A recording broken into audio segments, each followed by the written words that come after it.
truly intense desire for liberation can burn through all of that, and it doesn't matter how much you feel like you're struggling or you're not getting it or you're worthy of it or not. If the desire for creation as it is, if your desire for truth or God or pure love is genuine, earnest, and on fire within your heart, there's nothing, even of the makings of your own delusions, your own mind, your own conditioning, that can stop you in your attainment, regardless of what you're currently practicing and what's currently working for you. This is a key concept that can help anyone of any path. It's one of those primary realizations, and that is the non-possessive light.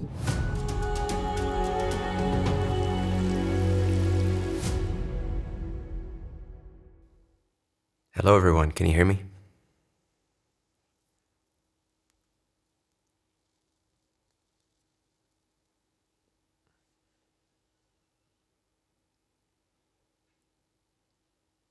Wonderful.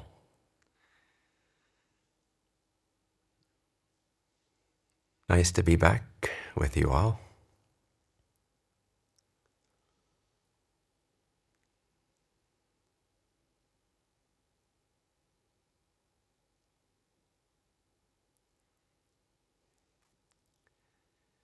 Let's take a moment to become aware of the internal quietude, and that's already here.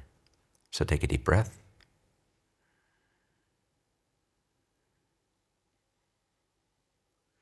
And relax.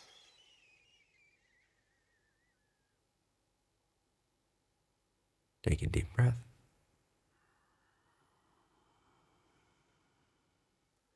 And relax.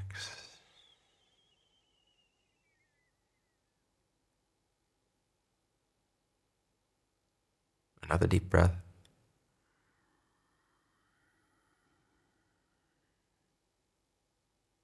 And relax.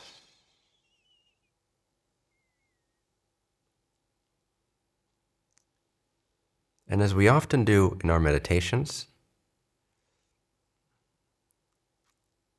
which we can also do before sessions, to clear our internal chatter and our mixed frequencies, our scattered electromagnetic subtle bodies, we return to the basic principle of remembering that there's nothing we really desire from anything.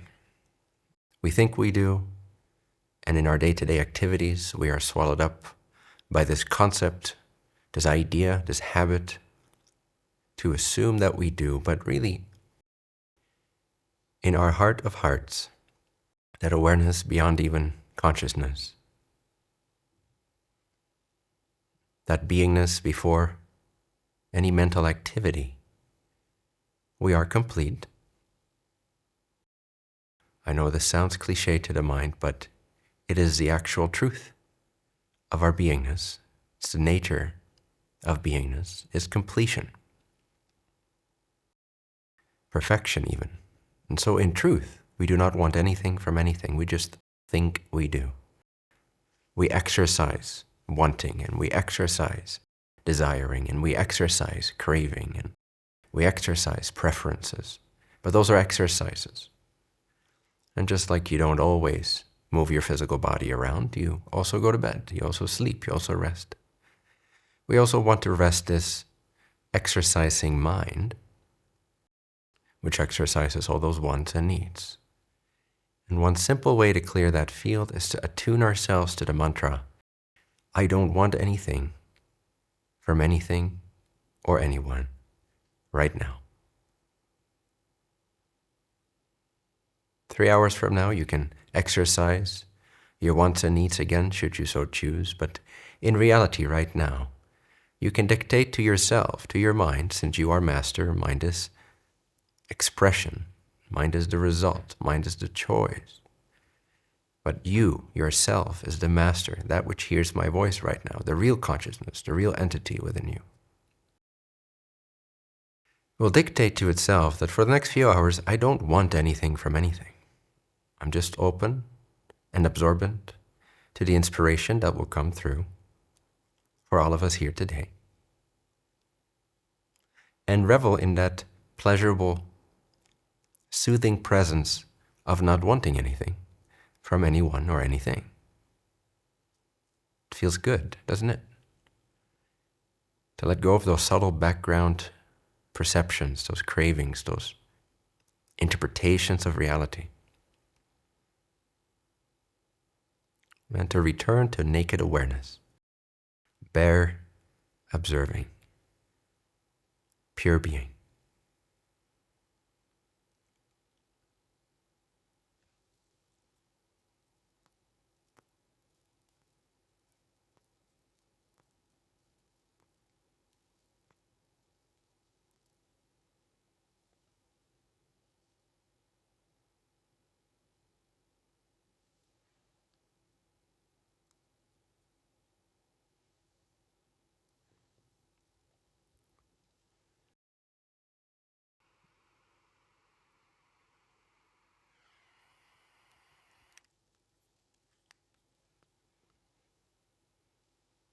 And then now let us turn our attention to the frequency of this topic, which is the non-possessive life.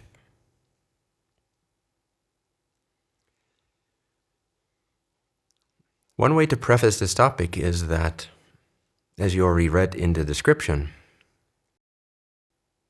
obviously one of the core, I wouldn't say goals, but qualities that we wish to attain here in our time together is something along the lines of enlightenment, illumination, self-realization, realization of the truth, a transcendence of sorts. Not by bypassing anything or suppressing anything that is human or that is dark or that is bright or positive or negative or neutral, but simply by a clear seeing, activating a clear seeing into the nature of what we are. We can do this through all kinds of means, but somebody who's speaking from that state, verbalizing it from his direct experience, is one such a way where you can simply absorb and listen. And if it resonates with you, then you remain receptive to that message, and that message carries the practice with it. It carries the application with it right away. So this is one of the most graceful, effortless ways to learn, is to be in the presence of someone who has realized something that you aim to realize for yourself. And just to listen, just to observe, just to watch, just to feel.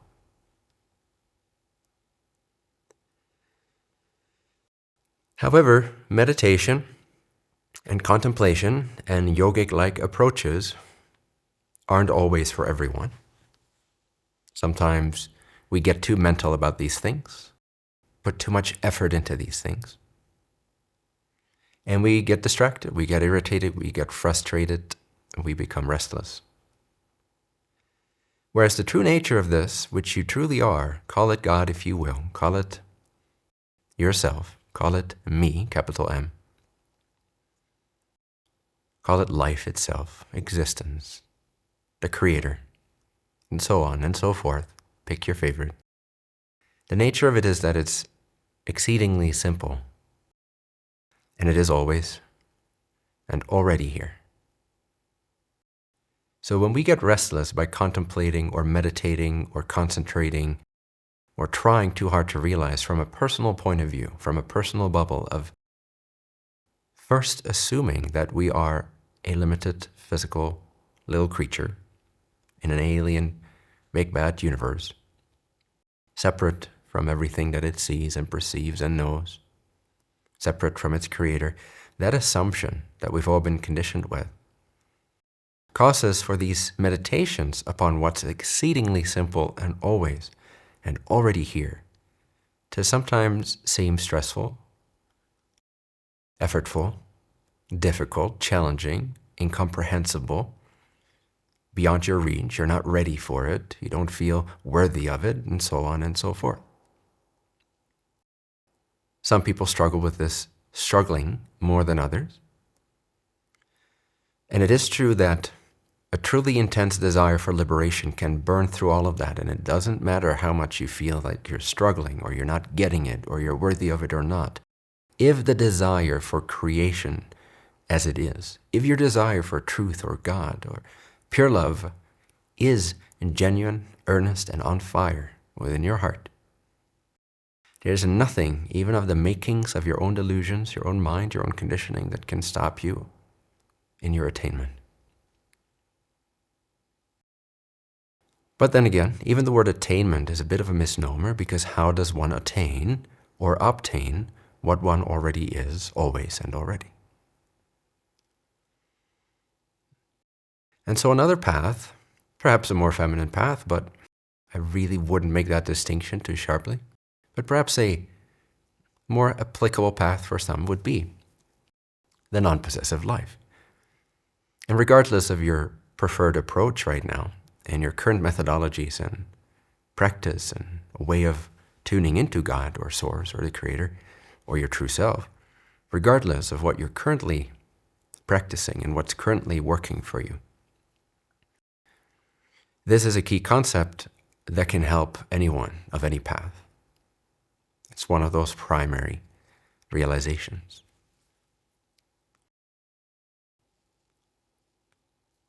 It's one of those shortcuts, although it doesn't bypass anything. It's shortcutting without bypassing. And that is the non-possessive life, or the non-possessive life attitude, or the non-possessive life realization. And so what is that? What is the non-possessive attitude? This really is a devotional path at the end of the day, because it requires sacrifice, perceived sacrifice, which means it's not actual sacrifice, but it's perceived. It's conditioned to made to appear as if it's sacrificial. And on the level of appearances, it might be so, but it's not in truth a sacrifice to give up something for the sake of gaining recognition of yourself as that deeper reality. But because it appears to require sacrifice of some of the things you think you want, some of the things you think you are, and so on and so forth, some of the habits, we could say it's a devotional path, a path that speaks to the devotional heart. Because what is devotion at the end of the day but the willingness to sacrifice for something greater? Because even if you love your partner, for instance, with sheer devotion, what that means is that you have already sacrificed a lot of the things that you want, or think, or interpret, or judge them on, in favor for love.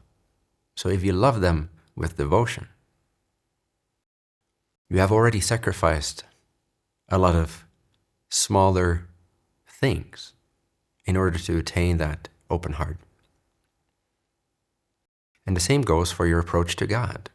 It's even more all-consuming, perhaps, more overwhelming.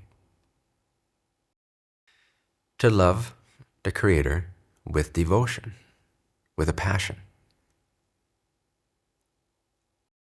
already means you've sacrificed, perhaps, your desires to move up in your career, perhaps even your desire for a particular kind of partnership. Doesn't mean that these desires cannot swirl around from time to time, but you have sacrificed in your mind the perceived importance of that when compared to the perceived importance of knowing reality, as opposed to illusion. Knowing your freedom, knowing the truth regarding who you are, as opposed to the many, many assumptions you can make about who you are that are all optional and ultimately live only within the illusion of name and form and shape and size and time and space and so on. So if you love anything with devotion, you have already sacrificed whatever stands in the way of that love. And so you are familiar with this, perhaps in distorted form, but nevertheless you are familiar with the heart of devotion.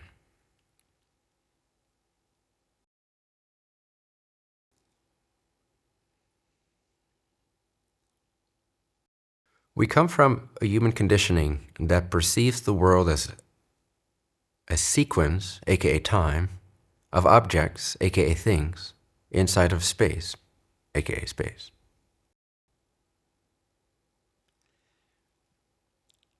Sometimes I simply refer to this as 3D, the 3D view, or Newtonian thinking, the Newtonian view of reality. It's very subject-object duality oriented. It's very linear. It's cause and effect based. It doesn't keep in mind the timeless nature of things. It just sees one object at a time, at a time, at a time, moving through space, evolving through time, changing into something else, changing into something else, and so on and so forth. And I take an action and it has this effect. I cause an effect. So I think you get my point. It's that common worldview that humanity holds, and that we have been born with, that we have been indoctrinated with, and that's now part and parcel of our day-to-day interaction. When you talk to your partner, you don't just talk to your partner. You talk to your partner within the illusion and the assumption, the belief, that you are a physical body within a space-time, standing in your kitchen right now that's still undergoing some construction, perhaps, or that is in need of a deep cleaning or reorganization, and that you are about to go to your office to work, and that you didn't sleep so well that night. All that is part and parcel of your conversation with your partner in that moment. Just a few examples, but there is thousands of elements at play in the background that are all part of this painted picture in the subconscious mind. That sets the stage, it sets the sense of self. It produces a sense of self, a feeling of who you feel like you are. And as part of this landscape, this dreamscape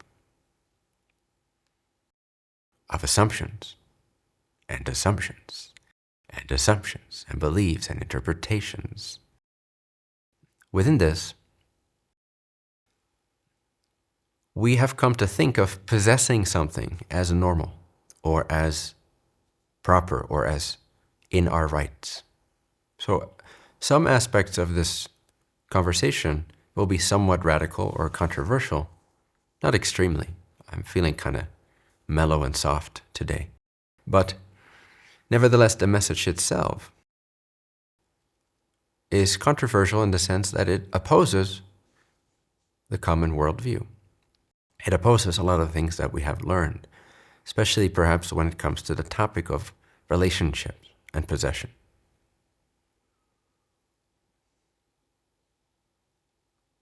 And perhaps relationships is a good segue into all the other elements or aspects that I'd like to address today from the vantage point of the non-possessive life attitude.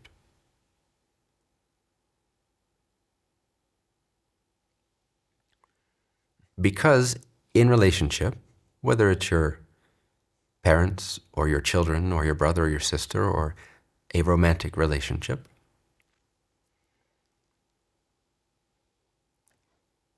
it is especially evident how ownership and possessiveness comes into being. Now, your first response to this might be, well, I'm not a very possessive person. But I would beg to differ. It's possible that you are not a non-possessive person, but it would mean a high level of realization has already taken place. But for the most part, I think it's safe to assume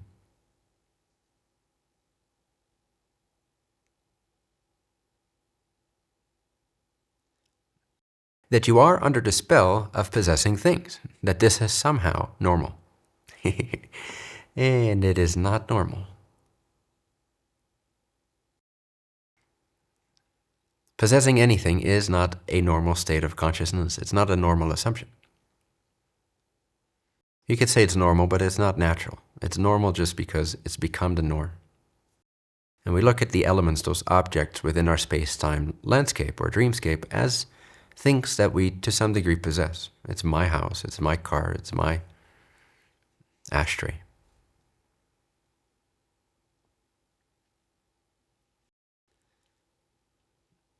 And it's my wife. It's my husband. It's my son. It's my daughter. And that's where it gets especially evident, our possessiveness in relationships. That's where it becomes extremely tangible sometimes.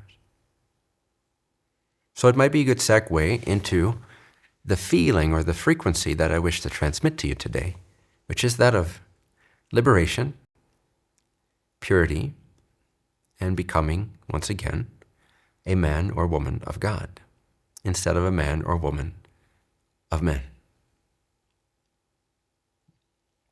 Therefore, it requires a bit of a radical shift in understanding, which for some of you is already resting at the tip of your tongue, so to speak. It's already within reach. You've already played around with this freedom. Others more than some. But nevertheless, I think for all of us, this is a good reminder that if you wish to stand close to God in frequency, in vibration, in knowingness, in being, if you wish to stand close to the Creator in beingness, in your beingness, you have to give up your possessiveness of everything. And I'll cycle through some of what those aspects are so that you can, for a few minutes, highlight each of these aspects in your life and tune in. Hey, how possessive am I of this? How many assumptions do I have running in the background that make me unconsciously possessive of these aspects of life, whether it's relationship or things or houses and so on, finances? And I'll mention more examples in a little bit. But first, I want you to get the frequency of it. I want you to get that sort of, it's not radical to me, but again, it can be perceived as radical depending on where you're at. So this somewhat radical change in perspective regarding possession, the nature of that. I want you to get the frequency of the freedom of possessiveness.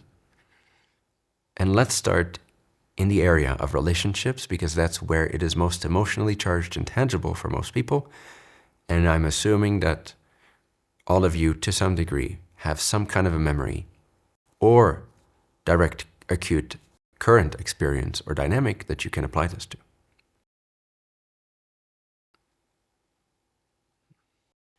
So the shift that I want you to get, I'm just going to describe it through symbolism. I'm going to describe it through examples. But there is a particular shift in consciousness that I want you to get a whiff of, that I want you to absorb, to receive.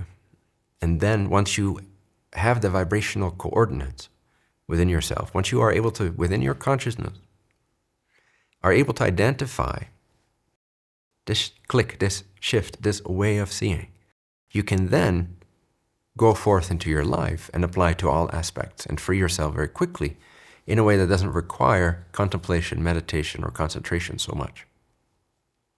I mean, everything requires a little bit of concentration, but doesn't require that yogic path. It requires a more devotional, willing approach. It cultivates willingness, and purity.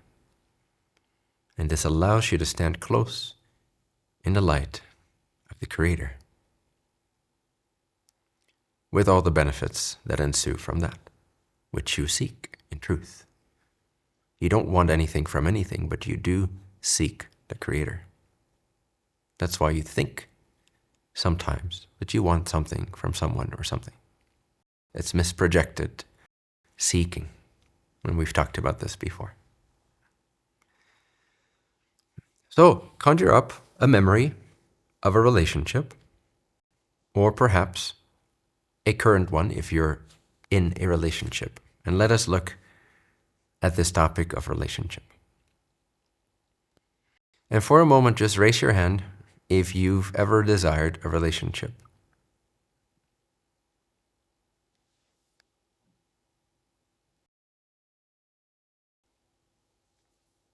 Great.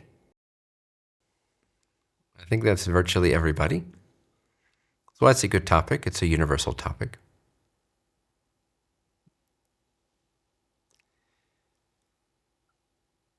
So conjure up a memory of a particular relationship, or tune into your current one.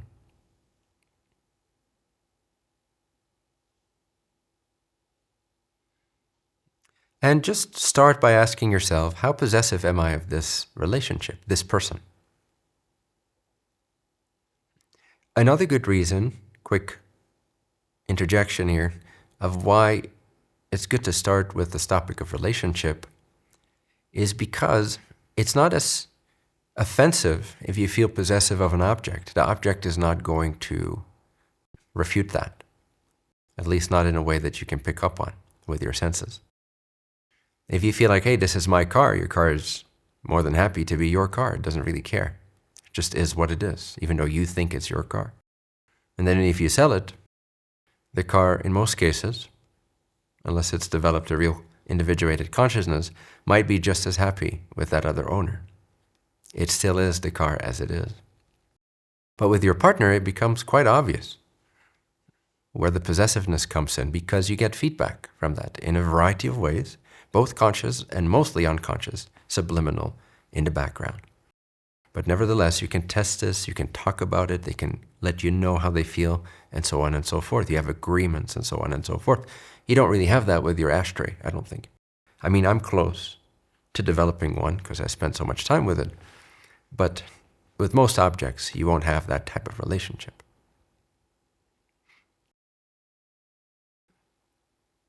But with your partner, you do. It's a living, breathing organism. And it has, behind the illusion of their physical appearance, an actual soul that is in some way, shape, or form in agreement with having a consensus reality illusion experience with you. So that's a live thing. That's the creator in form. It's an active, activated, self-conscious spark of the creator embodied in a physical vehicle, maybe living with you, under some agreement, under some marriage contract, under some mutual desire, perhaps. So this is a very tangible aspect to look at and very useful. And another reason why this is a powerful topic to start with is because if you can free your possessiveness in relationship, you can basically free your possessiveness of anything else, for the most part. There might be a couple of exceptions to this, but it's probably the most difficult for us to let our partners or perceived partners or other people be exactly as they are, especially if we're in a relational agreement with them, without any sense of ownership or possessiveness. If you can do it in that field, then you will automatically master most aspects of the individual life, most attachments, and so on. If you can apply the non-possessive life view or attitude or frequency, it's a state, it's a seeing, it's a knowingness. If you can apply this knowingness, this freedom, this liberating knowingness to your partnership or your desire for partnership, you can apply it on your own 2 feet to pretty much anything else, because everything else will feel relatively easy in comparison. Again, there's a couple exceptions to this, which we might get into later. But let's start with relationships. So again, tune into your relationship, either your current partnership or a memory thereof, and ask yourself, for starters, the general question, on a scale from 1 to 10, 10 being completely possessive to the point of downright aggression and enslavement. It's high, and there's a high peak to the spectrum. And 0 being absolutely 0 possessiveness, grasping, control, or even attachment whatsoever. On that scale, where is your current level of possessiveness, according to your own estimation, which will probably be off, but it doesn't matter. Just come up with a number. Or in that past relationship, if you're not in one now, or in that future relationship of that guy you've never met before, who is your cosmic twin flame, beamed straight down from heaven, who's going to be perfect to know exactly everything you want, exactly when you want it. Apply it to that guy or girl. Because that poor old soul either doesn't know what he's in for yet, or the very reason he's not coming is because of this, if he is aware of it. And who can blame him or her? So you can apply it also to your perfect relationship idea, that future feeling of partnership that you have been craving for so many years, most likely. So either current, past, or future, that perfect partnership that you dream of. Doesn't matter. The approach, the activation of this frequency that I want you guys to get and internalize and be able to activate yourselves on your own can all be evoked in any of these, present, past, or future. So ask yourself, how possessive on a scale from 0 to 10 am I, was I, or would I be of this relationship?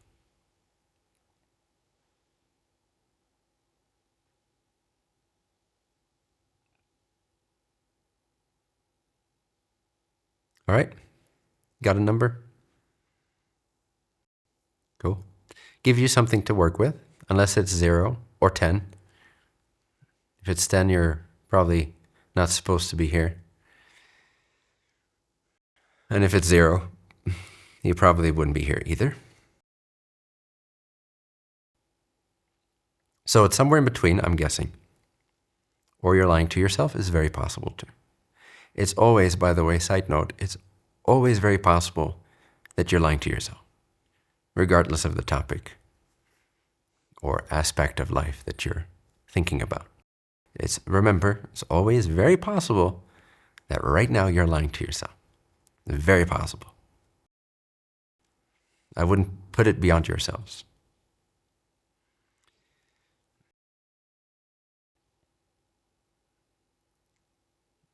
What is relationship? What is a relationship?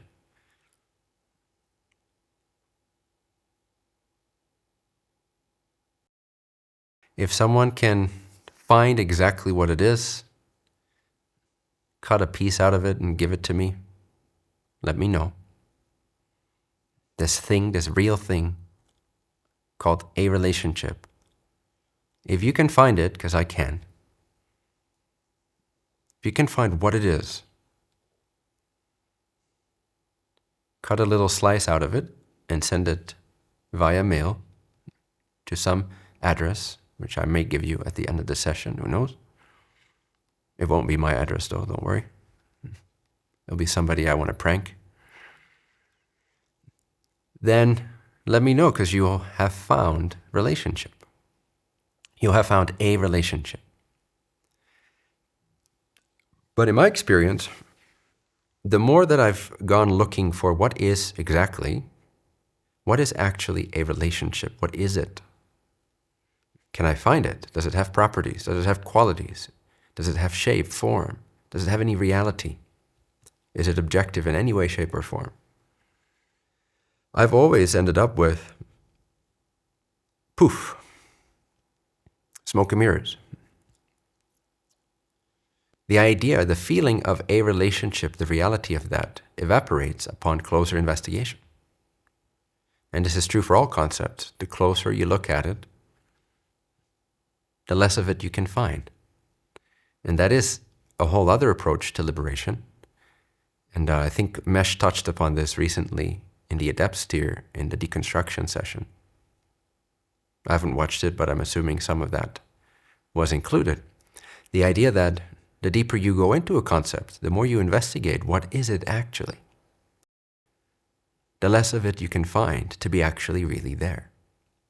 So the very act of looking for something consciously, not assuming that it exists, and then living life based on an assumption, such as we are in a relationship right now, let's say you and your partner, husband and wife, for instance, or whichever variation these days exists. And if you actually ask yourself the question, what is a relationship? Where is it? What is it? What is it made of? What does it actually consist of? You will eventually see through that concept, that assumption, and realize that it was the assumption that there is such a thing as a relationship that produced your experiential, emotional, mental hallucination of being in a relationship. But you get the basic idea. Anything you look for disappears. Anything you don't look for seems to exist. It's a good rule of thumb. Anything that you don't squarely stare in the face right now with full vivid consciousness and curiosity and emptiness appears to have an existence and will, from behind the curtains of your own mind, create, shape, and dictate your life experience. But anything you bring into the light of vivid, naked, clear, empty, curious consciousness, anything you look to find, if it actually really exists and what it's truly made of, will, with enough attention span and willingness, go poof. This is how we can make entire illusions that keep us in a cyclical bind, a repetitive theme of mental and emotional distress, and a whirlpool of different desires, fears, hopes, dreams, pain, pleasure, and so on. Those themes, those cycles, we can break up by deconstructing them through simple, naked, curious awareness and asking ourselves the question, what is ... actually made of? Or where can I actually find ... And in this case, we're applying this to a relationship. What actually is a relationship? Because we're assuming it all the time. You go on a date and at some point you ask, after a few dates maybe, you ask, hey, I would like to be in a relationship with you. Nothing's changing. You're just on your fourth date. It's the same restaurant as your first date, perhaps, because it was so good. You're wearing the same clothes as before you popped the question. She's wearing the same clothes after you popped the question. Your breath is just as bad before she said yes, and it's just as bad after she said yes. Really, or no, in that case, maybe. But really, there is no difference. Reality doesn't change because now suddenly you are in a relationship. There's nothing tangible, objective, real within the illusion of reality, space-time objects. There's nothing real in the conventional sense of the word about a relationship. It's a complete mental assumption and agreement. So then what is a relationship? The closest answer we could find to something tangible is probably a mental agreement, which comes with a host of assumptions, but effectively, you and I are considered to be in a relationship when we agree that we are. There's nothing more tangible to it than that. And then within that, we make other agreements, such as, you only sleep with me, and I only sleep with you. It's a common one. It's a popular one. Or you should stare at my face for at least 35 minutes a day, otherwise I will feel neglected, and in return, I will do the same to you. I will stare at your face for at least 35 minutes in every diurnal cycle. Otherwise, I understand, you will feel neglected. That could be another agreement. All within this agreement of now we're in a relationship, and this is where things get tricky, because the moment you and I agree to being in a relationship, what we're not saying this, or sometimes we are, but usually we're not saying this, but what we're effectively agreeing to is, I own your ass, and you own mine. And what's worse, maybe, because that's just a delusion, by all means feel that way, it's false. But what's worse, what leads to tragedies, and conflict, and corruption, and distortion, is that we now feel that it's okay to be our real, horrible self with this person. If you and I are not in a relationship, I respect you. You are another person. I'm more likely to respect you. But the moment we're in a relationship and you're mine, you essentially gotta deal with whatever it is that I think you should be dealing with according to my feelings and emotions and thoughts. So we become horrible versions of ourselves because we somehow feel that if we're in a relationship, we have the right to manipulate. Because why, in a manipulative conversation, and you've all had them, why don't you pause halfway through? Why do you feel that that's okay and that somehow your partner should agree to that? And you're trying hard to manipulate them into seeing how you've been neglected by them and da-da-da. And that's a more innocent form, but there's wilder forms, more distorted forms of the same conversation. But you're manipulating them and you're expecting them to be a certain way and they're not living up to that. And therefore, you have the right to be this way because you're in a relationship with that person. Why don't you pause that conversation midway, go over to your neighbor and continue berating them with the exact same reasoning? If it's so normal, if it's so acceptable, if it's so within your right to dominate another being, to try to control another person, why not do that to your neighbor? And some people do, unfortunately, as well, just as easily, but most people don't. Most people respect their neighbors, but not their partners, who they love so much more than their neighbors. Obviously, relationship has beautiful aspects and beautiful experiences, and for some, it is very harmonious and amazing. I am isolating a negative aspect that is common in relationship. So don't take this all across the board as my judgment of relationships. I'm just saying, the moment that human beings have agreed to be in relationship, it appears that they lose respect for one another. Respect for one another's freedom, sovereignty, truth, beingness. Why? Because we have become possessive. We're under the spell of some delusion that right now your partner is responsible for how you feel.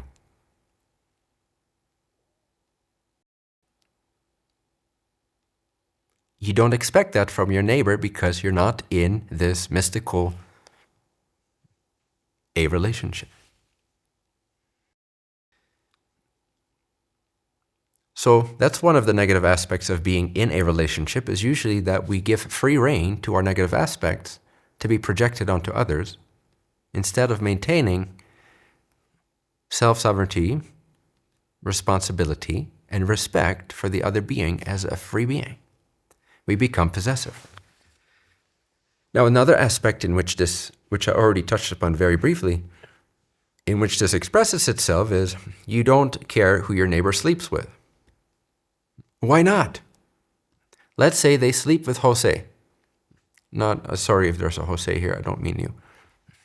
Just a general example. Let's say your neighbor sleeps with Jose. Any Jose, pick anyone. And do you care? Likely you don't. Maybe you get a little giggle out of it. But then your husband goes off and sleeps with that same Jose. I'd like to see that. Not really. Then you get very pissed off. You get very ticked off. You get very triggered. You get very possessive. It's the same Jose,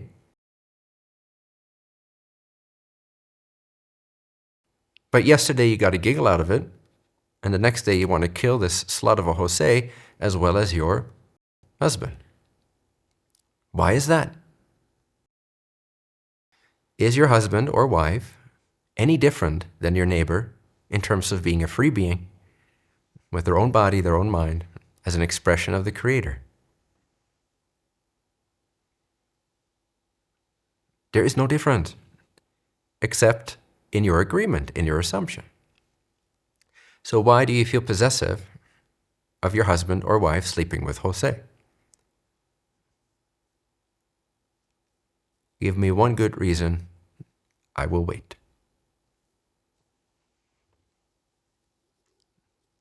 Other than perhaps some hygiene and STD, stuff like that.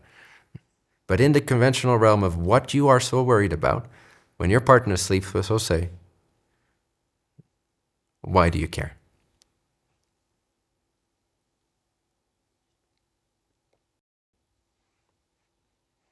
Let's say they still come home around the time that they agreed to have dinner, make you dinner, and everything is as it should be. You're not suffering any negligence. Your partner just really wanted to sleep with Jose, the airliner pilot. Why is that not okay? And why do you giggle when your neighbor does the exact same thing one day earlier? Give me one good reason, one valid reason. I will wait.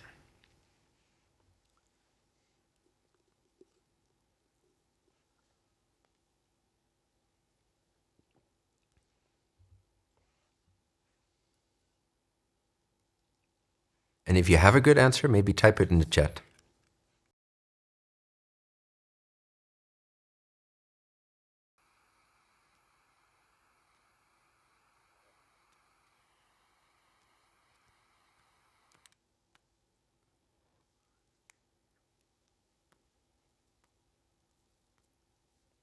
Security, mutual agreements, trust, lack of commitment and negligence.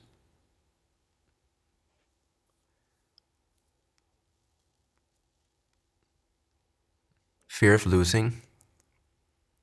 Fidelity vow. Isn't that a valid agreement? To possess or control. Fear of losing. We think it says something about our value. Nice. Energetic exclusivity. Unknown energy entering my space. Animal instinct to breed.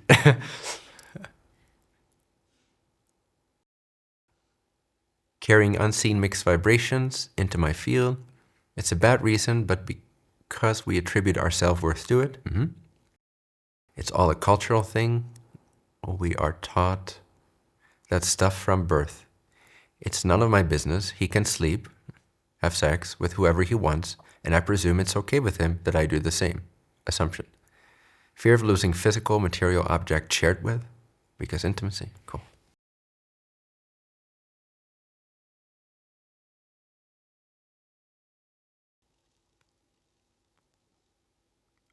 Obviously, there's many reasons we can come up with, but when I said, give me one valid reason, one good reason, what I mean by that is what? A reason that is not rooted in sheer selfishness. A reason that is rooted in the way things actually are, as they're allowed to be as they are.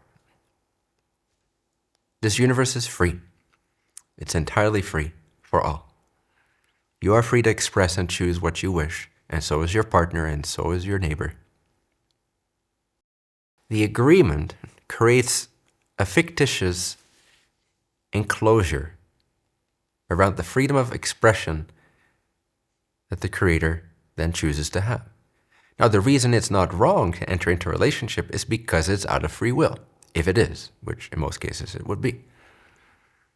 So that is an expression of the Creator to enclose itself within a certain container with certain parameters and agreements, so that's fine. And that can be beautiful, and it can be a very potent container for a while, for some forever, but that's rare. So we're not saying that the choice to have an agreement with someone else to be, for instance, exclusive, is an evil choice. Per se, it doesn't have to be.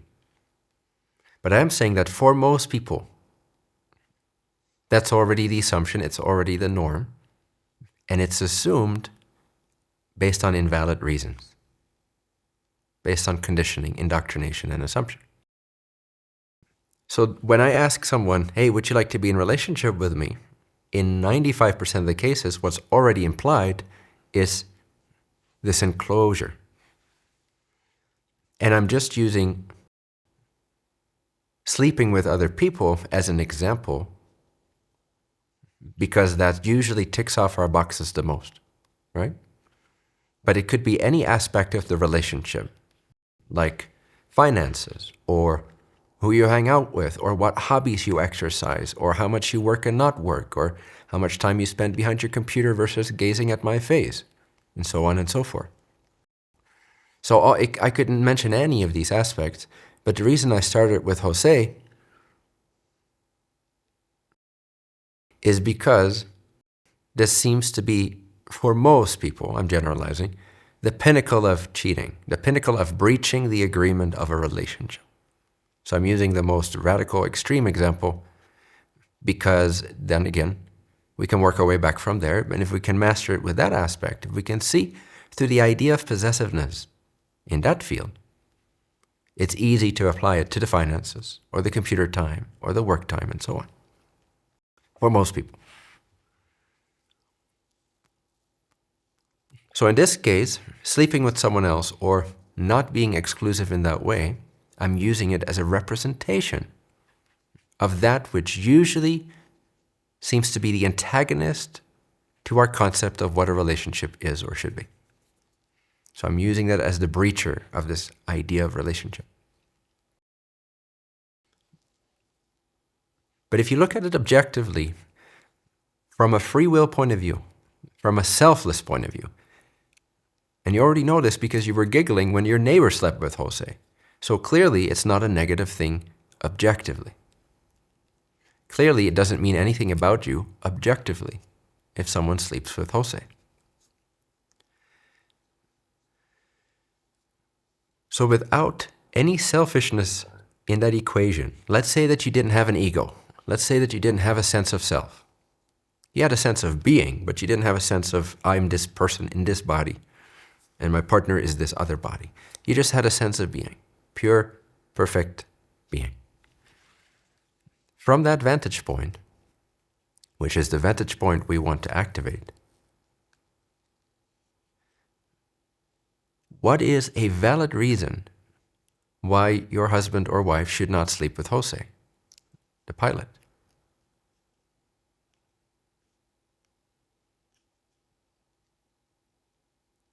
Or Debbie the gardener? Why not? Can you find a valid reason, objectively, where you can say, hey, it is fair for me to say this or this should or should not be done? Can you find any reason where control for self-gain is not the intention? Massaro University is a vibrant online community dedicated to accelerating your awakening and activating your purpose for the benefit of all. Join live sessions with Bentinho and workshops led by experienced facilitators.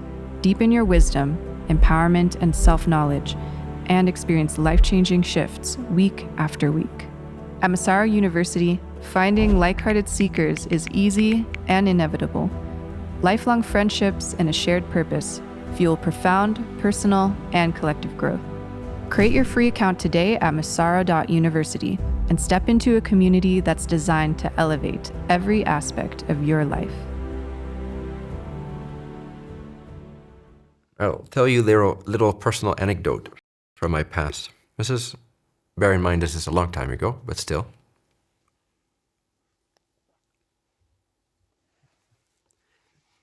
I used to have a irrational fear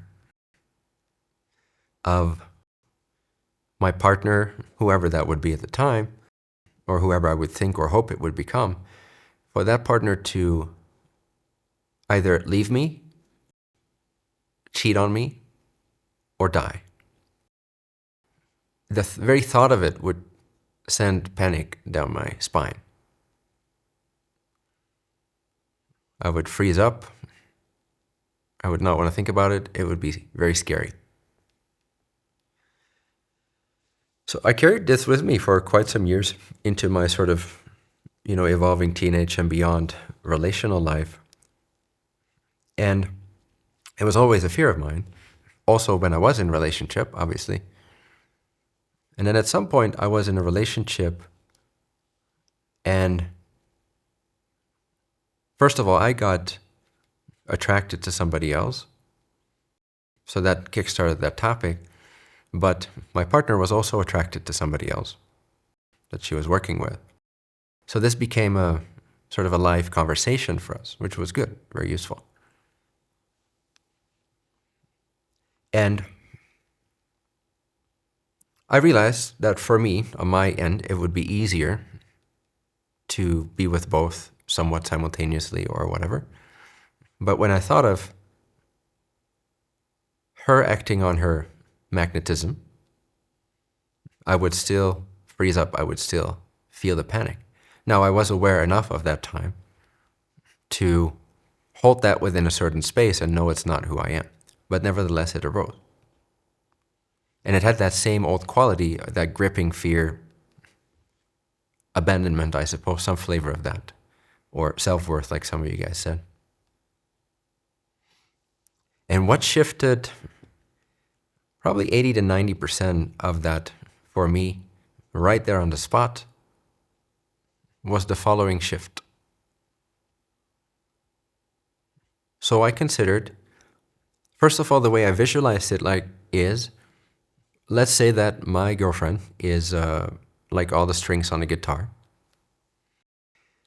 And somehow she's a match with me, but I only can, for some reason, I'm only a match to her unique blueprint to be strumming, say, 7 out of the 8 strings in a way that harmonizes her or that fulfills her or that is fulfilling to her blueprint or whatever it might be. And what if this guy that she's working with is able to resonate, pluck that final string that for some reason she doesn't find with me? This was just one analogy, but this is one way I pictured it. And here was the question I posed to myself in the midst of this sort of scary projection that I was carrying. And this is where the shift began to happen, but very quickly, it was almost immediate. Is my questioning shifted from a self-ish point of view to a selfless point of view, a non-possessive point of view. Along the lines of, if her freedom dictates, if she can find what fulfills her with someone else, whether that is 10% or 100%, and she'd have to leave me for that, would I want to prevent her from that experience? Would I want to prevent her basically from her expression, her fulfillment, her freedom, and so on? So I've removed all these fake agreements from my mind. I became a real citizen of the universe, honorable for the first time in my life regarding this topic. I owned up, I manned up, and I faced myself.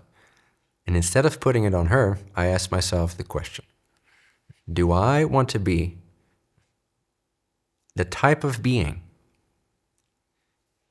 Is it aligned for me? Is it within integrity between me and God? Between me and the cosmos? Between me and her soul? For me to restrict her access to getting all her strings strummed? Find her fulfillment, find her next level passion, excitement, whatever it might be. If that is true for her, would I want to be the guy that stops her from doing that? And the question, or the answer, became instantly clear. And it outshone my fear right on the spot, because the answer was no, obviously. I do not want to be that type of a being. So you see, the question wasn't about her, which is selfish. It was about who I want to be in the light of purity, in the light of God, which is a selfless question, even though it's a question posed to self. But it's selfish to try to control other people and make it about that agreement. It's outsourcing. It's projecting. It's controlling. It's manipulative. The selfless thing to do is to go to self and to root out the evil thoughts that exist there. So I changed it to, do I want to be someone who restricts a person who they claim they love? Who they claim they love. I've given my word to this person that I love them. I believe this. Do I want to be a person who controls and limits the freedom, the fulfillment of the person that I claim that I love? Can I live with myself, with God as my witness? And the answer was a clear, overwhelming, all-pervasive no. And the whole thing was dropped. My fear disappeared. Doesn't mean it never arose again. That's why I say about 80 or 90% was shifted on the spot. I still had to deal with some remnants and some PTSD and some of these kinds of things. But the majority of it, and again, this was a big topic for me in my relational life, It was a panicky, debilitating fear. And I didn't even resolve the fear. Here's my point. I shifted from a personal to an impersonal life. I shifted from a possessive person to a cosmic being that stands closer to the light of God. Call it honor, call it integrity, call it truthfulness. It was a spiritual shift for me. It had nothing to do with who she sleeps with or not, or who she's interested in or not. It was all about me the whole time, already anyway. But now at least I could shift this into something more cosmic, more objective, because there is no valid, selfless reason to restrict your partner. There is no valid reason other than selfish ones. Now, if this is done in mutual co-agreement for some kind of a spiritual container, discipline, purification, letting go of any kind of other distractions, you could do that for a while, but do not be fooled. Usually it's just to cover up insecurity and fear of abandonment, even if you call it a spiritual label thing. So you got to be really radically honest with yourself. Am I a free being of the universe? Am I a free being of God? And am I willing, am I courageous to grant this freedom, true love, to the people I claim I love so much? And why is it that I don't feel to put this claim on my neighbor, who I don't think I love as much, but this person who I claim to love so much, I control? How is that objectively valid? And I can guarantee you it is not, but feel free to do your own research. It might take you a few years to come to the same conclusion, but the conclusion shall be, and I promise you this, there is no valid selfless reason other than some spiritual exceptions for some disciplining purposes to be controlling and restrictive of your partner. There is none. It's all personal horseshit. It's all you being fearful, and that's okay. I don't mean to judge this. As I very clearly and transparently shared, it used to be a gripping fear of mine. I don't make that wrong at all. I understand. I can still see those old perspectives, and I understand. But don't mistake fear for purity. So the next time your partner wants to sleep with Jose, don't play the purity card, because actually it's the impurity card that you're playing. Now, you can bring up your concerns and have a conversation and see if you still want to be in a relationship with them because they slept with Jose. But do not fool yourselves. There's nothing pure about fidelity per se. It can be an honoring act. It can be a selfless act to stay exclusive to someone. Absolutely can be. Depends on what that's like for that person. If they want to purely devote themselves to you and cut out all distractions, that can be a beautiful practice. But you, on the other end of that stick, should not make the mistake of believing that you're within your right to control their freedom, and therefore you're the pure one and they're the evil bastard. Because there is no objective reason that backs that up. It's complete man-made delusion. And it's controlling, and it is selfish, and God does not fucking approve.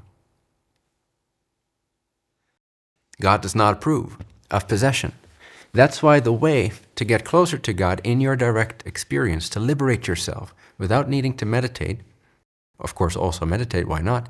But this is a path that doesn't require that kind of approach, like I said.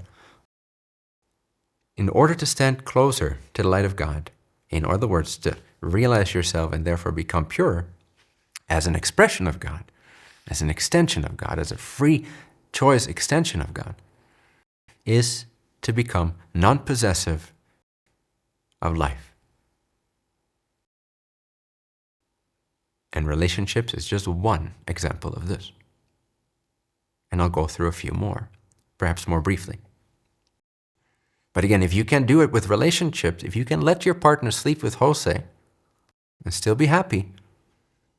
Some other teacher once said, you know you're enlightened if you could marry anybody. Like genuinely marry anyone. Now I see a lot of you guys cringe and go like, hey, I don't want enlightenment so much anymore. Could you sell it to me in some other way? Don't worry, you're allowed to have your preferences, and don't worry, you'll be guided to the perfect partnerships at the perfect time that you need, and so on and so forth. So obviously this is just a funny remark, but it is true in principle that you can know you're enlightened if you could marry anyone genuinely. Doesn't mean you will, don't worry. It just means you could, and you'd be fine.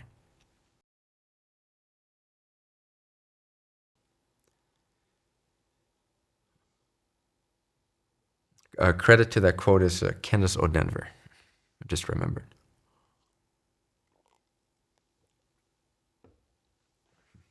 So,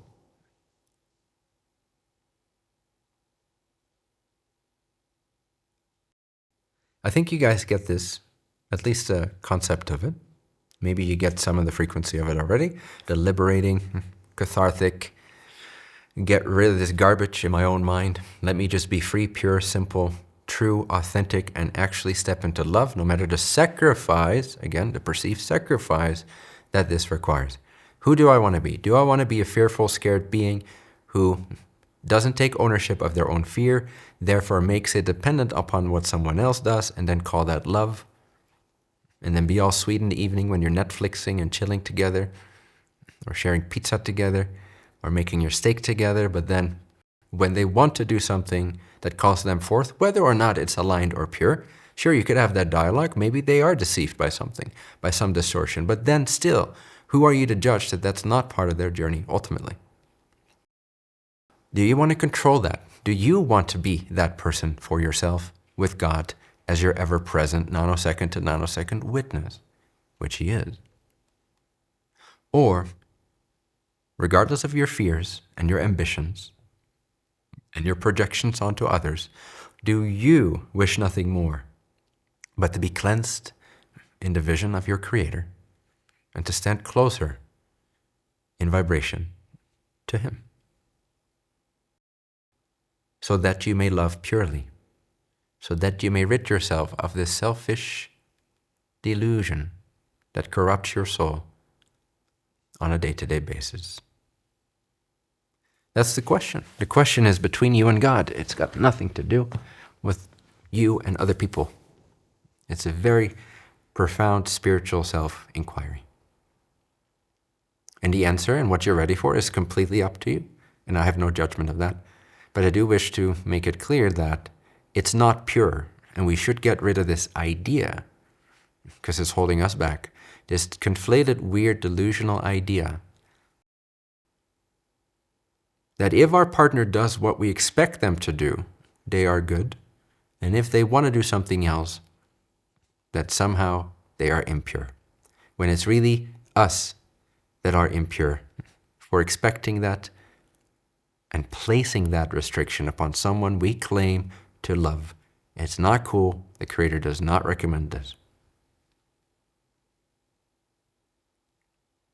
Now, the degree to which you're ready to let go of these ideas is up to you, but now at least you're made aware of it.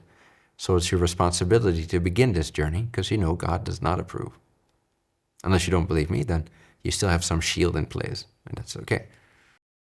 But for those who do believe what I just shared, or resonate with it, you will find it is now in your court to begin that journey. To at least begin and do your very best to investigate, where am I possessive of other people? And you can extrapolate this to your brothers and your sisters, and your children and your parents and your neighbors, and your friends and your Massaro University fellow adepts and apprentices. Where are you claiming, controlling, manipulating, obsessive over, possessive of other free beings? And does that feel good? Is that who you wish to be? That's the main question here. Okay, I'll let you ponder on that in your own free time. For now, let's move on to some other topics. Let me check some of my notes. You can know God, and thus He will act through you, the path of contemplation, meditation. Or you can let God act through you, and thus you shall know Him. AKA, live the devotional, non-possessive life. Give it all back to the Creator. See everything exactly as it is. Not just human beings, but every object, every aspect of your life, anything that you have a relationship to, whether it's an animate or inanimate life form. This applies to many more levels, which I'll get into in a little bit. In other words, you can recognize the oneness, path of recognition, contemplation, meditation, so on, and thus let your actions be revealed as the actions of that oneness. Through realizing God, you realize all actions are already of God. Or you can give up all sense of possessing anything, meaning offer up all your actions as being actions of, for, and through the oneness. And thus you shall know the oneness as you allow it to move through everything you experience.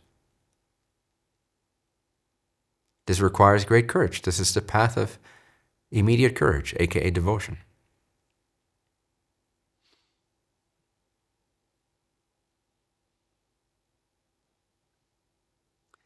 Now, first of all, do you understand the principle that you literally, physically, mechanically, metaphysically, however you want to put it, realistically, literally, you are already not in possession of anything? That's the truth of it. Everything else is delusion. So can you look at your life right now with penetrative vision? Look at your body. Look at your mind, your emotions, the things in your house itself, your partner, your dog, your beautiful chef's knife set, or whatever you recently purchased that you were kind of proud of and happy with. Look at anything in your life, physical, metaphysical, even spiritual, even your spiritual journey. Do you understand? Can you see that already as we speak, in reality, as it is, you, as a physical little personality, do not possess any of it?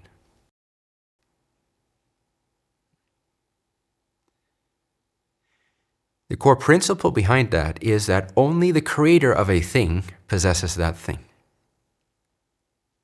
Now, ask yourself, did I create my body with my personality?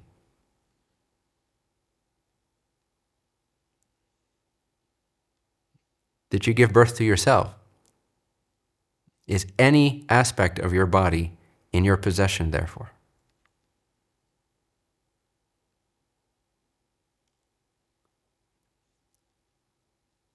Did you build your own house? And very few of you might say yes, if you're in construction and so on. But then, did you create the wood that you used and the metal piping? And did you create the mom and pop store at the corner of your street which sold the piping that you needed and the bricks and the wood? Did you make the iron nails and the screws and the power tools? Did you make the electricity with which you use the power tools? Did you produce, create somehow? Are you creator of the oxygen that you're breathing right now?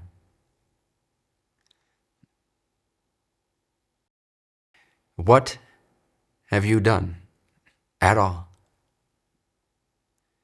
Have you created anything?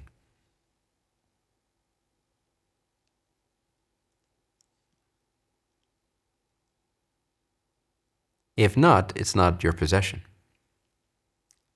No matter if the government subscribes to it and says, hey, this is your house, this is your plot of land. If you did not literally, with your personality, the one that feels possessive of it, the one in whose name it exists, if you did not create that patch of earth out of nothingness yourself, it is not your possession. If that patch of earth does not depend on your existence, you're not its creator, and therefore you do not own it or possess it, no matter who agrees that you do.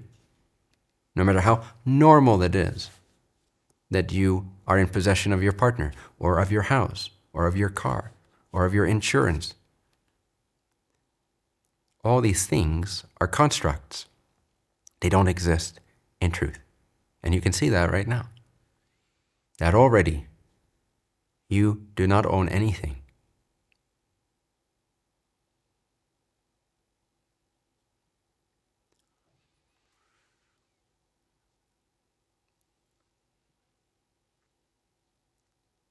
So then, who owns it all? The one who created it all.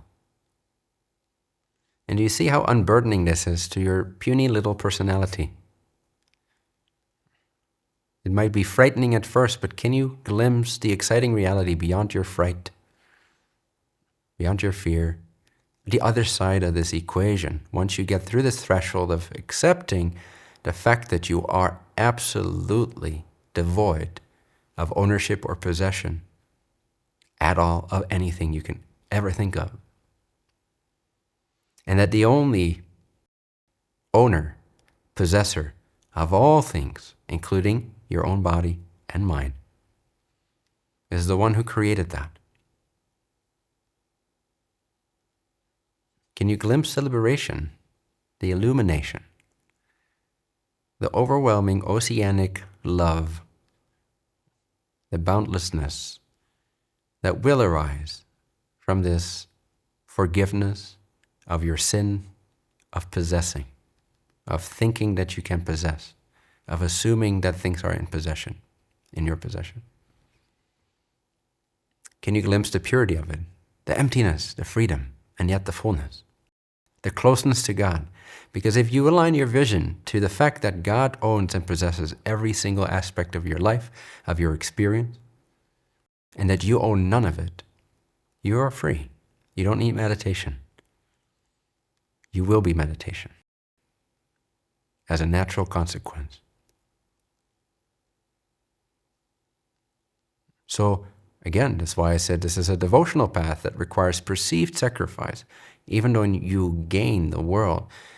Because right now you're in this little bubble of this is mine, this is mine, this is mine, this is mine. I'm responsible for this, my cat, my home, my car, my insurance, my neighborhood to an extent, my partner's well-being, my children. But everything outside of that, the entire universe, 99.99999 to the 10th percent, is not yours currently. So if you give up your partner, spiritually speaking, you can still be with them. If you give up your children, spiritually speaking, you can still take great care of them.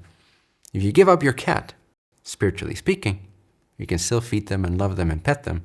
If you give up your house, and so on, you get the point. If you give up your little world, you get the big one. But the gateway between the little bubble and the infinite bubble, all that is, aka God in form, the gateway, the door between these two bubbles, it's very thin, but there is a door.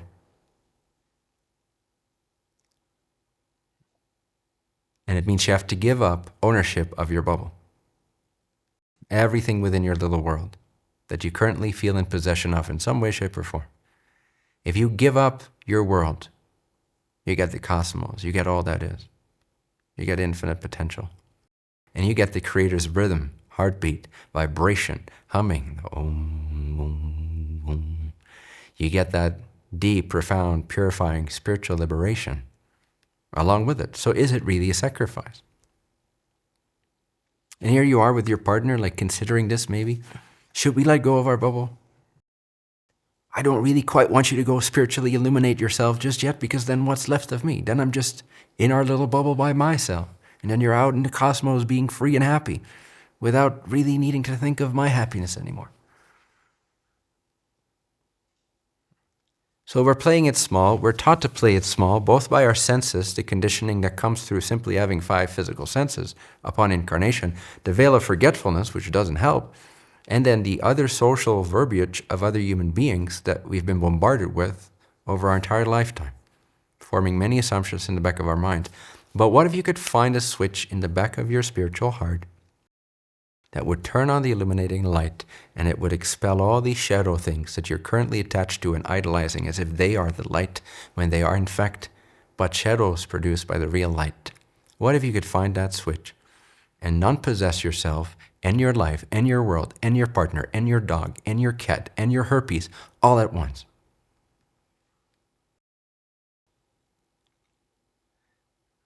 Everything, that's my point with the herpes, is doesn't matter what it is.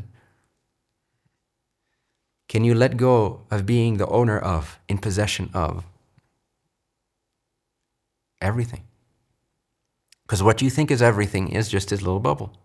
But when you donate everything to God, to the Creator, to Source, when you give it all back to its rightful owner, because you didn't create it, it did. Give it back to God because God created it and sustains it, and it cannot continue to exist. Your world does not exist without God, but it does exist. The elements in your life continue to exist without you. Not in the ultimate sense of you as consciousness, but that's you as God. But you as a person, all these things around you, even your body continues to lay there as a cadaver without your personality. You did not create it. All that you're in control of is the motion, the movement of it. How you animate the body, because that stops when you stop. But that's free will, that's free will. How am I coloring all this in? What am I choosing to do with this? But none of it, none of the substance of it is yours. None of it belongs to you. None of it owes anything to you. You don't own it. Give it back to Source. Radically, courageously, faithfully, want to become a man or woman of God. Donate it back to its rightful owner, and you will be cleansed of false responsibilities. This background feeling of responsibility and ownership and claims and control and not quite enough, and you need to make sure that this and that, and if only ... This is no way to live, my cosmic free beings. You are under the spell of some small person's ideas that trickled down through generations and somehow got traction in humanity's collective consciousness. None of it is yours. Be free of it now. Your fears are not your fears. They're because you are laying claim upon that which you never created. Stop laying claim on that which you never created and that which does not depend on you. And you are both free, you and your world.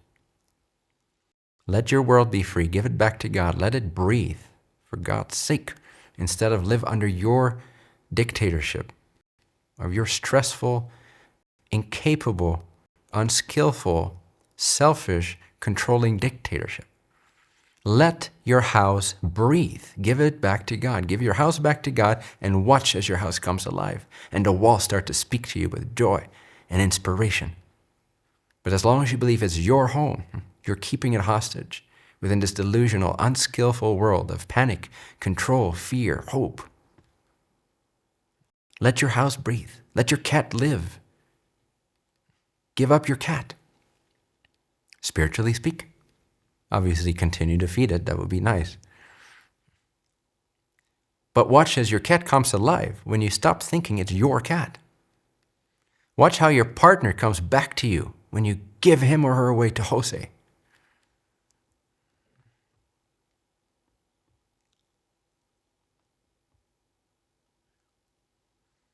Everybody seeks the Creator. Nobody wants to be with Jose. Everyone wants to be with God. If you give your partner back to God, guess what you'll be radiating? Exactly what they're seeking. Now, this is not some other control mechanism like, let her go and she'll come back to you. Okay, I'm going to let her go so she comes back to me. I know that one. I'm just saying that a natural consequence of giving your partner back to God, their freedom, giving their freedom entirely back to God, because that's who you want to be, restores your peace of mind. It uplevels you greatly, puts you closer to God, your radiance will change, and they will at the very least appreciate you for it and harmoniously end that situation. And or they'll just come running back into your arms because that's the vibration that they've been missing and seeking. And they realize it wasn't really in Jose.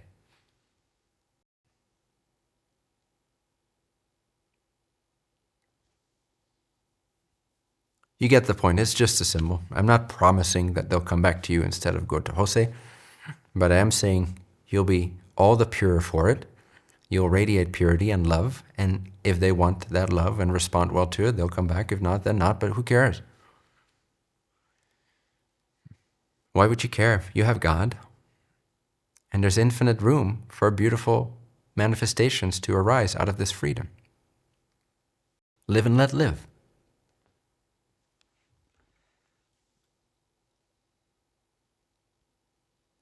Okay, so let's say We apply this to other things. For instance, what about your dreams, hopes, desires, and ambitions for life?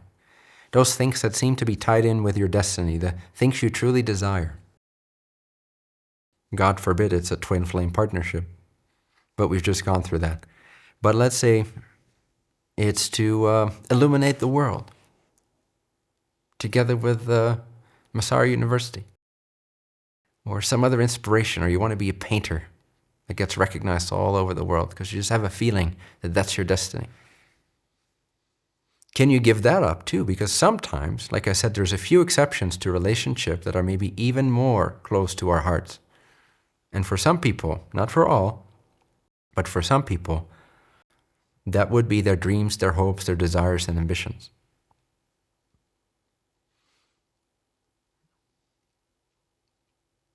And in the highest sense of the word, perhaps, their destiny, if they're aware of that as a spiritual being. Can we apply the same freedom, the same non-attachment, the same non-possessive view, that liberating view? Can we give our destiny back to God as well? Not as a cop-out, not like, oh, I'm not going to have to act on it now, what a relief. No, we still walk the walk. We still walk in the footsteps of our incarnate passion, of our incarnate destiny. We still show up for it. But mentally, energetically, this whole ambitious thing that hangs around it, we give it up. The ownership that we needed to be fulfilled, we give that up. We are not in possession of even our own destiny. Now, we are the chooser. This is not to be mistaken for the concept of there is no free will, it doesn't matter what you do. I'm not saying that, to be clear. That's a big spiritual non-dual delusion. It's a trap, okay? You are responsible for your choices, but you did not create your body with your personality. And your destiny even does not depend upon your personality. So you can give that back safely to that greater reality, that inner me, which is God. God is the inner me. God's not out there, God's in here, back there. Look behind you and you'll find God. Don't look up at the sky, because that's just a symbolic God. That's the projection in your imagination God. But you want to go through the back door, turn 180 degrees around, look behind your own head, behind your own heart. See if you can penetrate beyond your imagination, go behind your imagination. That deeper, profound, timeless sense of I or me is God. Surrender to that. Surrender to yourself. Surrender your little self and its little world to the giant infinite self that you already are. Donate everything back to the background of you. And instantly you will start to feel this jolt of alignment, this correction, this clarity, this freedom arise. So apply this to your hopes and your dreams. Also apply it to your fears and your negative expectations. Give that control back to God as well. Stop possessing it.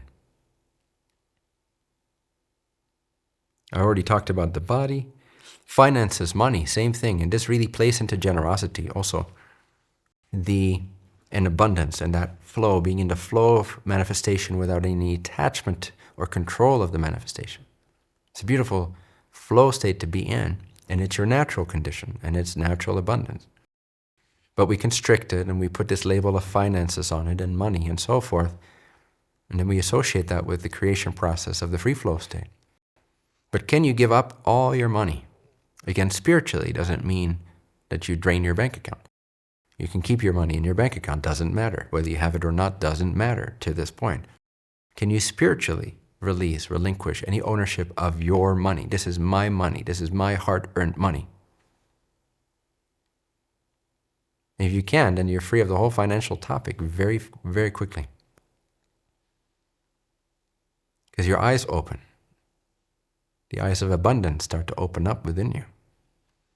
The eyes of generosity, of free flow, how everything depends on the Creator and none of it depends on you and your hard-earned work.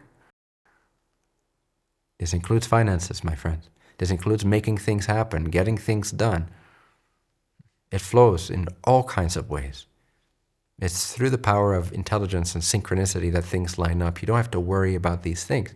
Yes, be honorable, be responsible. However, energetically, spiritually, that doesn't mean you're in possession of anything that you have. If you can feel free of owning your own finances, then there's going to be a whole flood of abundance and flow and support that will come into your existence.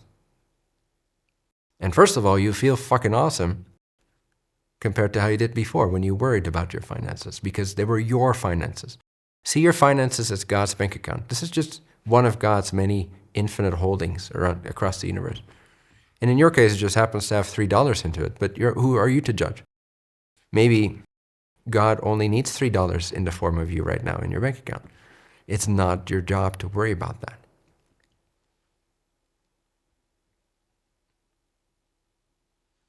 And you will find then you will be generous with your energy, also with your finances when it's called for, when it's appropriate. Of course, this depends on how balanced you are in your view and how intuitive and clear you are. But nevertheless, the opportunity for you to become a truly giving creature with no fear of lack becomes available. And you will be guided and you will receive more so that you can give more and so on and so forth. You'll become this torus field that expands. So finances is a good topic. Like I said, I'll just briefly touch upon these few topics and you can do the homework yourself. I just wanted to drive the dagger all the way home with relationships, but you can apply this to all these topics. Now here's a good one. Oh wait, one more thing first. What will happen to us in the future? Our destiny and the flow of events towards it. So I already sort of touched upon this in the form of hopes and ambitions. But really, if we talk about destiny, it's that which you are called for in this life, the main intention that caused you to give birth to yourself by the power of the Creator, not your personality, and give birth to this incarnation. It's all leading you somewhere. Not that the only point of your life is the end destination, but there is a culminating energy. There is a trajectory towards ever greater, towards reaching a sort of a zenith, a pinnacle, a peak of self-expression and mastery in this life in a particular way unique to you. Call it your destiny. And there's going to be a flow of events, a bridge of incidents, if you will, that is going to lead you towards that. And of course, the journey is already meaningful on the path too. It's not just about that moment. It's not really a moment. It's a frequency emanation. It's an intended frequency state. And there's going to be a path towards that shows up for you. Your journey, aka your journey to your destiny. Can you give that back to the Creator? And how freeing would that be to not feel this pressure of who you've always felt in the back of your mind that you have to someday become? You can still be excited about the prospect of it. You can be inspired by it, like, oh my God, there's so much still in store for me, and I know I'll be fucking amazing expression of this core, unique frequency that I feel has called me forth to be here in this life, and it excites me, by all means. But can you unpossess it? At the same time, have no attachment to it. Give up your responsibility for it. Not acting with honor and responsibility, but the responsibility of it, of the outcome of it. Can you hand that back to God? Know that it's not yours. Everything you experience, and we're getting into my final point here, my final aspect, which is the most powerful, but also the subtlest.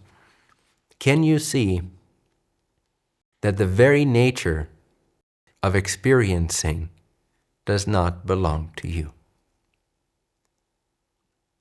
And with that, everything you know, can think of, imagine, remember, project, refer to, hope for, fear, everything.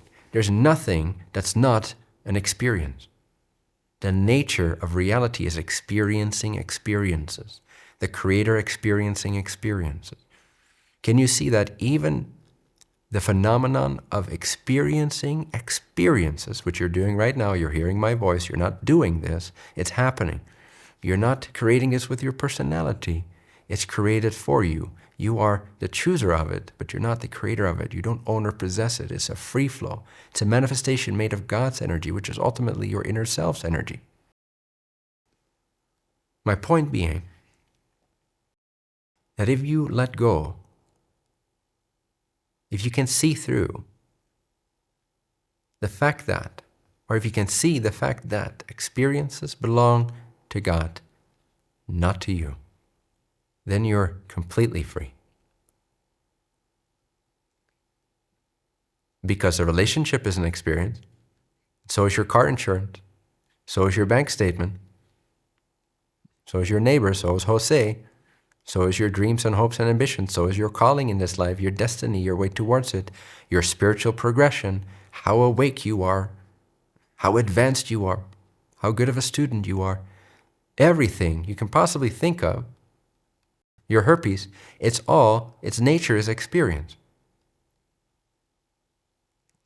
So if you can free yourself of experiencing experiences, or rather, if you can unpossess experiences, period, experiences itself, you're free of all of it, all at once, right there, right now, standing as close to God as you ever can.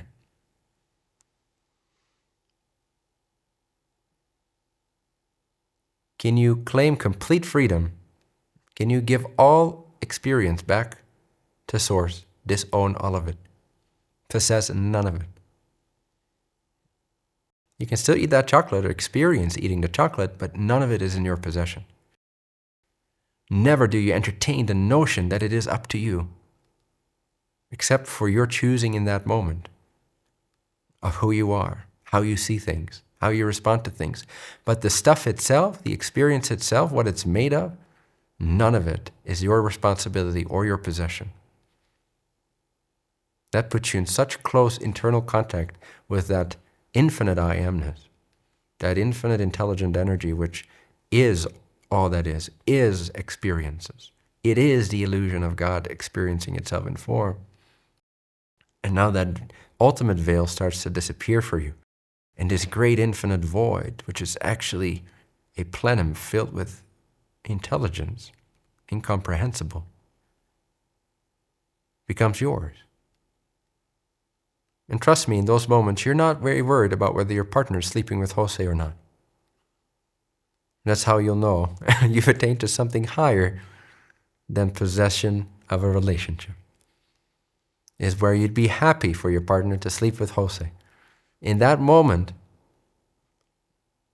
at least there is some, either that or you're completely suppressing all your feelings.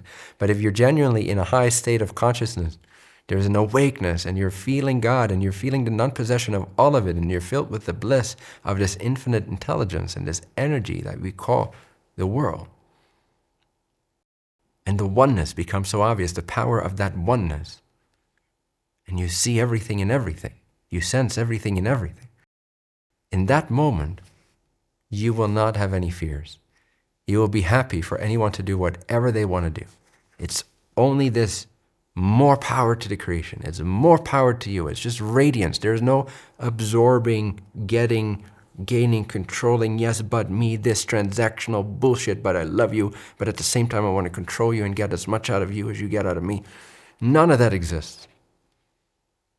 So the question again is, who of these two versions of you do you want to be? Do you want to be the small-minded, controlling person? Or do you wish to be close to the Creator with no taboos, no judgments, just clear seeing, radiant love?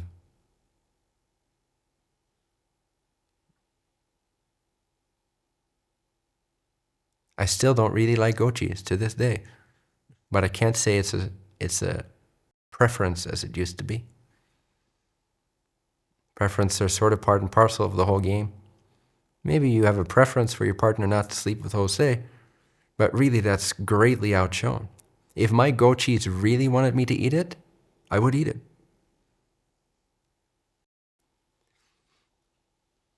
But it doesn't. And so there's a natural agreement there that it doesn't serve us. But at the core of it, there's no attachment to eating goat cheese or not eating goat cheese. No attachment to my partner sleeping with Jose or not sleeping with Jose. And you will know this when this light starts to illuminate yourself. From this deeper me that's behind you. It's not up in the sky. And it's behind your personality. It's always within and behind. God is within and behind you. It's backing you up in everything that you experience. So let it all be God's creation. Take no ownership of it. and you will become an expression, an extension of God, a man or woman of God. And as you can tell, you can still cuss every once in a while and have some fun with the human world as well. Ruffle some feathers if you wish. Enter some relationships if you want to. It's still available, but it won't be who you are. You will be closer and closer in unity with God.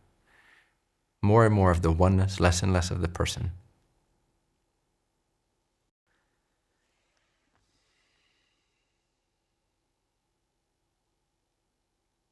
One more distinction I wanted to make that I think is practical and everyone can apply this.